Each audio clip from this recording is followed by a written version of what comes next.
Picture this: a stage bathed in ethereal blue light. A hush falls over the expectant crowd. Suddenly, a sleek silver car glides into view, its lines sharper than a politician's promise.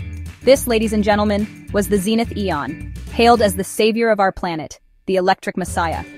Zenith Motors, a plucky startup with the audacity to challenge Tesla, had seemingly pulled it off. Their CEO, a Steve Jobs-esque visionary named Ethan Blake, promised a 600-mile range, self-driving capabilities that could shame a Formula One driver, and performance that would make a Ferrari weep. The world, drunk on promises and eco-anxiety, lapped it up.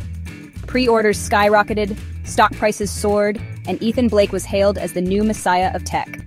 Zenith Motors, it seemed, was unstoppable. But as with all things that gleam too brightly, a shadow lurked.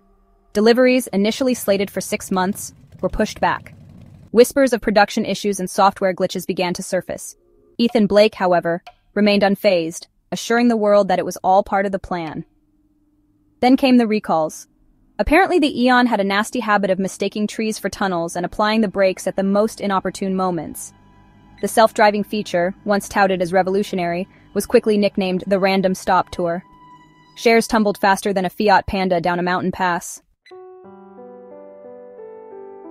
The promised 600-mile range? A mere fantasy, it turned out. Real-world tests yielded a paltry 250 miles, barely enough for a trip to the shops and back. To make matters worse, the Eon's charging infrastructure was about as reliable as a politician's promise. Charging stations, few and far between, became the scenes of desperate queues and heated arguments. The dream, once so vivid, was fading fast. Zenith Motors, once the darling of Silicon Valley, was now the butt of every late-night talk show joke. Ethan Blake, stripped of his messianic aura, became the poster boy for overpromising and under-delivering. The Zenith Eon, once heralded as the future of electric cars, became a cautionary tale of ambition colliding with reality. It served as a stark reminder that hype and promises are easily made, but delivering on them is a different beast altogether. As for Ethan Blake, rumor has it he's now living off-grid, driving a diesel-guzzling Land Rover Defender, the irony not lost on anyone. The future of electric cars? It's still out there, somewhere, but it's going to take more than just hype and promises to get us there.